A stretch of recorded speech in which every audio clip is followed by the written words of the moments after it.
This is TWiT. We streamed Satya Nadella's RGV to CW speech. That cleverly hidden message. What was that, by the way? Oh, I don't still even don't know. We found out before the end of our stream. It's base 64 for devs.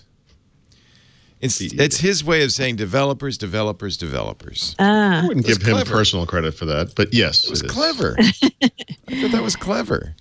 Yeah. Do you think somebody said, Mr. Nadella, if you put RGV to CW behind you, the world... Yeah.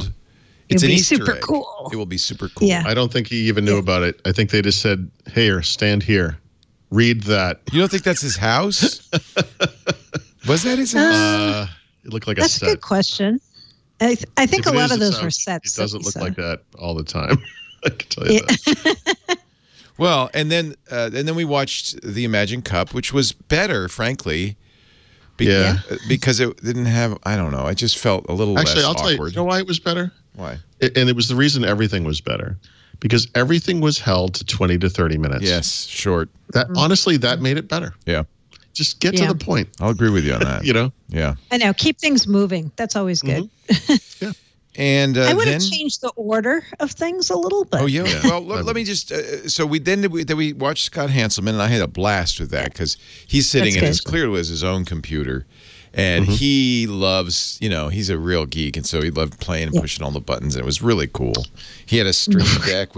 We caught the stream deck, and he's making the lights behind him change colors, and he's just. And why does he have one of these in his house? You ask? Because he's a podcaster.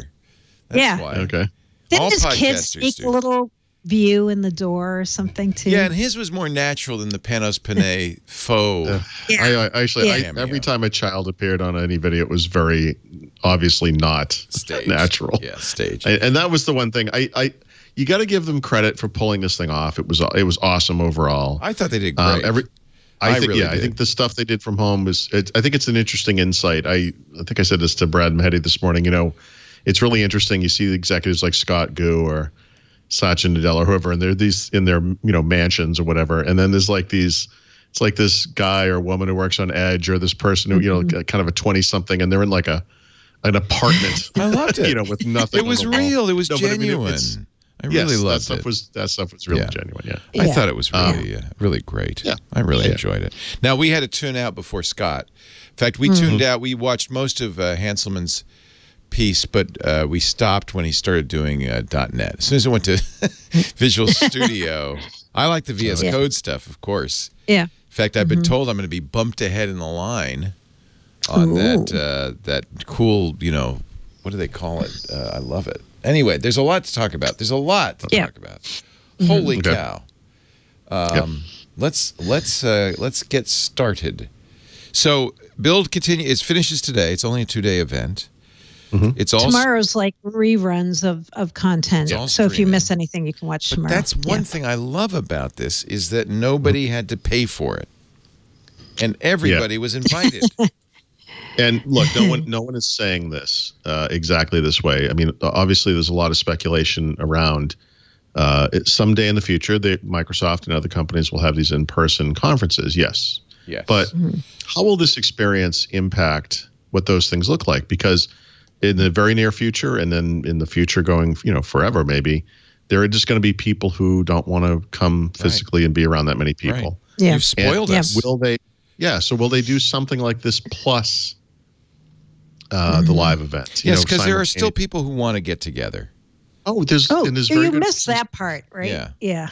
Yeah, no, of course. But I mean, like this really ties into what they were saying about Teams as long ago as, February, which sounds like 3 years ago now. But when this work at home thing first started, I think it was, I don't want to say it doesn't matter. I don't want to use his name wrong, but one of the corporate vice presidents from Microsoft was saying, look, this is going to change work forever. It is not a temporary thing. And so if you think about Jared Spataro. Jared Spataro. Yeah, probably. I can't remember which one it was, but probably Jared Spataro. So I just didn't want to get it wrong. But, the idea is that, look, in the future, we will have these meetings and they'll be in person. But the capabilities of Microsoft Teams allows you to record those meetings. It allows people to come in remotely while it's live. For people who watch it later or even live, there'll be live translations of the language. There'll be automatic textual display of what's being said. You know, there are like all these advantages to doing it both ways at the same time. And I think you could apply that to the conference situation. Yeah. And you got to figure when they're looking at expenses, the expense of doing build this way versus the expense of having everybody come to Seattle, renting the convention center, all the food, right? I mean, you have to look at that if you're weighing this. But they can't just cut it off. Like, in other words, no. Maybe, you know, I don't know what the attendance level at Build was, 5,000, 6,000, something like that, probably. About that. Yeah. So maybe in the future, it's, you know, 2 years from now or something, it's 2,000 people want to show up. So maybe they can book a smaller venue, but maybe they can do this online component where it's live. Yeah. And they repeat sessions like they're doing for different time zones, and people can watch these things from home or at work or whatever the situation is, you know? Yeah. I think that'd be cool. That sounds great. Yeah. You know? And you know what worked this week? And I was worried about this was how would they hold up under the load of all the people coming in and talking in the stream and watching the stream. And I haven't seen many people complain about it going down. Very few. Very, very few. Oh, yeah. I wasn't even aware of any. So that's good. Yeah. So that was a good test of how this would all work. For sure. Yeah. So, I mean, overall, it was great.